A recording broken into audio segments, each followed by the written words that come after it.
Hi guys, it's 3:37 p.m. It is a Thursday afternoon, very exhausted. We have done more than 330 people around India, Pakistan, Afghanistan, etc.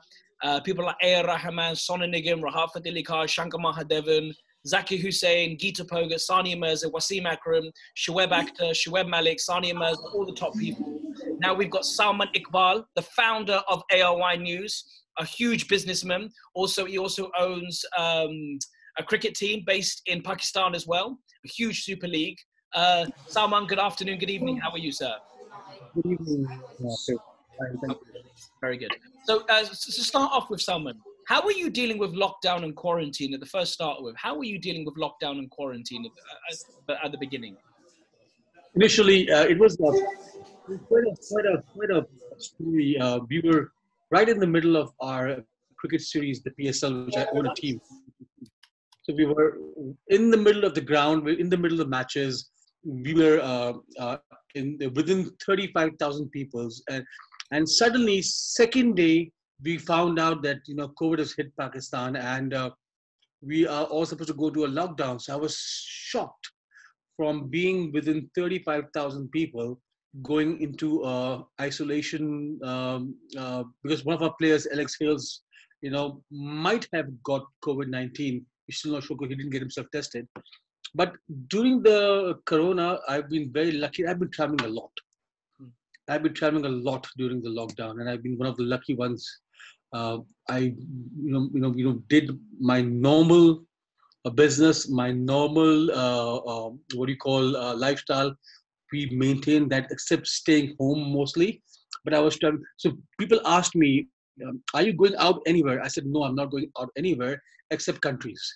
So the only thing I changed was countries, from Pakistan, Dubai to London. That's all I was doing. Brilliant.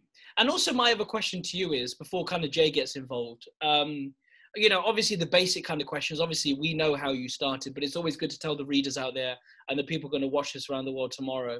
How did you start your career? Because obviously as a businessman, there's always them struggling days to start off with. No one's really in this world, no one's really spoon-fed. Obviously there's always them struggling days to start off with. What made you get in the world of owning a television station? What made you get in the world of getting into cricket and owning cricket teams, etc.? How did you start your career? Like I just told you informally, I started my career as a trader. So I was trading currencies and gold. My family's into gold business, so that's what I did. After 3 years of trading gold and currencies, I got bored of it. I wanted to do something different. I'm a financial banker myself. I'm a finance graduate. So I said, let me do something different. In '99, I moved to London for my daughter, not knowing what to do. End of '99, I came up with the idea of starting a TV station. When I came up with the idea of starting a TV station, my family is a very conservative family. They've always done hardcore businesses. They've never been in media. So when I came to my family and said, I want to start because there was a huge vacuum. There was not a single Urdu-speaking Pakistani television network in the world. There was ZTV there, there was Star there, there were no Pakistani channels. So I said, let me start. I did it from London. 3 years later, I was in 125 countries. And 20 years later, I'm one of the largest TV owners in Pakistan, and I think the most viewed television in Asia. It's fantastic. It's excellent news. Well, congratulations on your success. Jay Palmer, your question after you, sir. Yes, tell us about, because of course you started your journey within entrepreneurship, etc., and business, but tell us, who is that one person who is your mentor, who's your role model that you follow even till today? It will sound very cocky, but it's my father. My father is the brain behind the brand ARY. He always said to me that even if we sell toothpaste, it has to be called ARY. And this was when I was a little boy. I remember when my father told me this story. He was in Karachi in a very small shop with his grandfather, and he used to write ARY Karachi, Mumbai, London, Paris, New York. So my grandfather used to always tell him in Urdu, at least open up a shop in Hyderabad first, then think about expanding. And then 30 years later, we had jewelry outlets in all those countries. You know, so he actually believed that, you know, we Asians, you know, if we put our heart and our minds together, you know, we can create brand names. And I believe we did that. So he's the guy who I follow till now. And every advice I take is from my mentor, my father, who actually tells me what to do. Brilliant. And also, Salman, you know, owning a television kind of, you know, station, especially being a huge, you know, especially being one of actually the largest in Asia. People think all the time the CEOs, the founders, they don't have stress. They always give it to the smaller, you know, the people below, and they say, we'll give it to that person, the program editor, etc. What sort of responsibilities do you have every day? And what's your kind of your work database? What do you do on a daily basis when you arrive at work? Because people think, I'll just give it to that person, that will be done. Do you get heavily involved in ARY as well? Yeah, I initially first 10 years, I was very, very heavily involved. I'm still very heavily involved. I used to be the founder and CEO of ARY Digital Network, but now I'm the CEO of ARY Group, which has financial holdings, real estate, gold, Karachi Kings, banking, cable, telecom, so a lot of companies. So what I do is I have days for companies. So every day I will dedicate my time to 2 companies. Okay. So we have this set format. So Sunday will be a company, Monday will be a company, Tuesday will be a company. So I have 14 companies and I have 7 days. So we dedicate 2 days for a company. 1 day, the whole day, half a day for one, half a day for other. Right now, I'm about to launch the largest real estate project in Pakistan, which is, you know, when you asked me what I was doing, so I was in the middle of a presentation. So that's my baby now. So I'm doing this huge man-made beaches in Pakistan. So no, you don't have to create a beach. You're coming into a man-made beach. So from the past 2 months, that's my daily base. So I have not thought about any other business or given time to any other business. I have dedicated myself to this new project, which is about to launch next month. Brilliant. Jay Palmer, after you, sir. If there was 4 things only that you would say are your secrets to success, what would those 4 things be?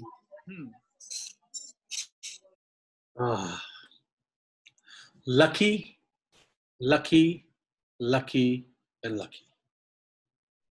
I give all my success to people who say they're very talented, they're very intelligent, they're very educated, they have a great family. Of course, that's there. But I always thought when I was a young boy, you know, when people used to open offices in every country, so I would say, why would you need an office in Japan? Why would you need an office in New York when you're based in India or when you're based in Pakistan? So one of my friend's father told me this, and he said to me, "Have you heard of a saying called opportunity knocks?" I said, "Yes." I said, "Imagine if you were in India and opportunity knocks in New York. What will you do?" I said, "I don't know, because you'll be sleeping. So opportunity would knock and you won't be there. So open an office in New York, let the opportunity knock, and you have somebody there 24/7 looking after that opportunity or creating that opportunity." So I think I've been very, very lucky. You know, I think I was there at the right time to pick up that opportunity and make it big. Karachi Kings, I was there, which is the biggest PSL franchise in the country. Television, opportunity, I was in London, right time, right place. So I believe myself, my credit to my success is being lucky, being very lucky. You're known as one of the most influential Muslims in the world. You're also known as the world's youngest media entrepreneurs as well. My other question is, how does that feel knowing that, you know, there is 6.8 billion people out there, or I believe in the world, or 5 billion or whatever, and you are known as one of the most influential Muslims in the world. How do you feel about that? It feels very good and very, very responsible. If people look up to you in a certain region, it gives you more responsibilities. I still remember the Spider-Man's dialogue: with more power comes more responsibility. So we are an information age, and my job is to pass information from A to B. Brilliant. So I have to be very, very, very, very accurate, and I have to make sure that my team, whatever information they're passing, has to be accurate. And information can change people's mind, completely change people's mind. I can grow entrepreneurs. I can grow whatever I want to through my information. That's very important. The second part, being the youngest, I'm not young anymore. This was 25 years ago when I was the youngest CEO to start a TV station. But I think now I've got more younger people, working in that industry. Brilliant. And Jay, a couple of questions for you. Yeah, I've got a question. Of course, we spoke about your father being a great inspiration to you. You're one of your mentors. But now I believe you're at a stage in your life which you can be seen as a mentor. So do you have people that you're mentoring on a day-to-day basis? Yes. I believe, I belong from a Maiman community. I don't know if you guys know about Maimans. Maimans were the ones who actually migrated from India, Surat, Gujarat, and moved to Pakistan predominantly. So my uncle was the chairman of the WMO, which is the World Maiman Organization, which has over 3.5 million Maimans around the world. Maimans are the most affluent businessmen in this country. So I remember we had this GYW, the global youth wing of WMO. I was speaking there, and they said, we want you to influence, we want you to mentor these people. So in my speech, I said, you cannot mentor a Maiman. A Maiman is a Maiman. When they are born, they're already mentored to be business people. I believe that everybody who works for my organization, we have almost over 18,000 people working for ARY Group. And that's a large number of families that we are together. And in my organization, we don't have the word employee. We don't have employers. We have partners and we have colleagues. I would never tell my CEO as, I would never introduce my CEO as my employee. I would always say my colleague. So I think, so I believe that, when I'm mentoring them, they are mentoring me too at the same time, and I believe that the information age we are in, my TV station is what I am, is what I believe in, is through my TV station. So a person can mentor a couple of people in a day or in a year or in a month, but through the business I am in, I want to mentor millions of people, which I think I am. Brilliant. And also my other question to you, Salman. India, Pakistan, if you combine it together, it's billions of people. India is 1.3 billion. Pakistan, is a humongous city as well. Everyone's trying to make success. Everyone's trying to make that next venture. Everyone's trying to make their next goal. What would you say to people that aren't so lucky? You say, your 4 points that Jay said, what's your thing? 4 points, you said lucky. If people, because the world, sometimes people aren't lucky. So what can you tell to people out there who are struggling, trying to get into, because of COVID-19, it's really messed up a lot of businesses. A lot of businesses have gone to fail because of this. So what can you tell your, entrepreneurs out there and businessmen across the world to keep going and keep pushing? I believe sometimes you make your own luck. It's very important to believe in that. And in our religion, we believe that we have been, we have come to this world to do something, some good or bad. These are hard times. COVID-19, people had never even imagined something like that. I've asked my father, and I'm sure even my grandfather, my grandfather, nobody has seen this. I never in my thoughts thought that there'll be a lockdown, complete lockdown, where you'll not be allowed to leave your own home. So this is something which is, I believe, we have gone through the most difficult stage. There were a lot of people who lost their jobs. There were a lot of people who lost their loved one. But I think we have to all stay together as humanity. That's very important. That's very, very important. And I hope that we learn something out of this. If we go back to the same old life that we had, then it's sad that we haven't learned anything from this. I honestly believe that we will, and we have learned something from this. That we don't have time to love each other, and we find time to fight with each other. So we should I'm sure people will sit down together, and they will think of what they have lost and what they have gained during this period. So I seriously believe that this is a difficult time, and people will get over it. Brilliant. And also my last question for you, all the people that have supported you throughout your years, all the people that have not, in the world that we live in today, Salman, especially me being 28 years old, I'm very young, but at the same time, I kind of, me as a businessman, not even a businessman, just as a human being, I like to keep friendships and relationships sweet. I don't like to burn things. If anyone's rude to me, I just go, yeah, no problem at all, man. No problem. Yeah, keep the peace, because you never know when you need that person in life. And just keep the animosity. You don't need big animosity. My other question is, there's lots of young people out there that just get very agitated very quickly. They want to make success. They're always striving after money. Do you think that's the way forward now in life? Just because I think that's wrong. Just go and get the money, go and get the money, go and get the money. Do you think that's wrong? Believe me, money can give you a lot of things. That's for sure. But it cannot give you peace of mind. It cannot.